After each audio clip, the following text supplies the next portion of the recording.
چلیے آج ایک ایسے ملک کا سفر کرتے ہیں جو تاریخ، خوبصورتی اور نہ جانے کتنے ہی حیران کن رازوں سے بھرا پڑا ہے۔ ایک ایسی سرزمین جہاں کے مناظر کسی خواب کی طرح لگتے ہیں اور جہاں کی روایتیں عقل کو دنگ کر دیتی ہیں۔ آئیے یونان کے اس سفر پر نکلتے ہیں۔ سوچئے یہ بات کتنی گہری ہے۔ یہ یونان کی بے پناہ وسعت اور تنوع کو ظاہر کرتی ہے۔ یہ وہ زمین ہے جہاں ہر پتھر کے پیچھے ایک کہانی ہے اور ہر غروب آفتاب ایک ایسی تصویر بن جاتا ہے جو ہمیشہ کے لیے یاد رہ جائے۔ تو اس سفر کی شروعات ہم بالکل شروعات سے ہی کرتے ہیں، یعنی اس جگہ سے جہاں سے مغربی دنیا کی کہانی شروع ہوتی ہے، یونان کی وہ عظیم میراث جس نے پوری دنیا پر اپنے اثرات چھوڑے، اور اسی لیے اسے مغربی تہذیب کا گہوارہ بھی کہا جاتا ہے۔ یہ جاننا بہت ضروری ہے کہ جمہوریت، فلسفہ اور علم جیسے جو بنیادی نظریات آج دنیا میں عام ہیں، ان سب نے اسی سرزمین سے جنم لیا تھا۔ یہی وہ خیالات تھے جنہوں نے آگے چل کر آج کی جدید دنیا کی شکل بنائی۔ ایتھنز کی تاریخ کو دیکھیں تو یہ دنیا کے قدیم ترین شہروں میں سے ایک ہے، مطلب ہزاروں سال پرانا شہر۔ اس کے قدیم مندر اور تاریخی کھنڈرات آج بھی اس کی شان و شوکت کی گواہی دیتے ہیں۔ آئیے اب اس قدیم تاریخ سے نکل کر ان دلکش مناظر کی طرف چلتے ہیں جو آج کے یونان کی اصل پہچان ہے۔ 6000 سوچنے میں بھی کتنا زیادہ لگتا ہے نا۔ یونان کے پاس کل 6000 جزیرے ہیں۔ یہ واقعی ایک ناقابل یقین وسعت ہے۔ لیکن اس سے بھی زیادہ حیرانی کی بات یہ ہے کہ ان 6000 جزیروں میں سے صرف 200 پر انسان بستے ہیں۔ باقی سب قدرت کے خاموش نظارے ہیں، جہاں نیلا پانی اور سفید چٹانیں بس جنت کا گمان دلاتی ہیں۔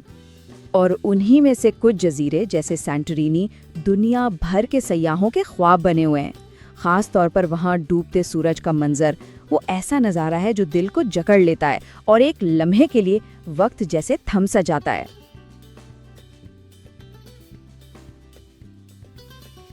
تو اب جگہوں سے ہٹ کر وہاں کے لوگوں کی طرف آتے ہیں۔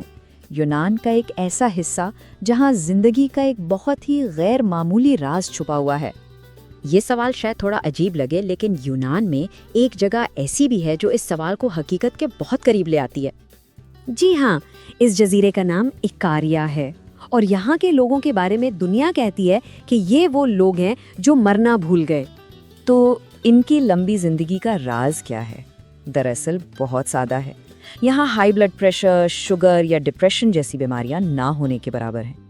ان کا طرز زندگی اتنا پرسکون ہے کہ وہ سال میں 200 دن چھٹیاں مناتے ہیں اور پھر بھی خوشحال رہتے ہیں۔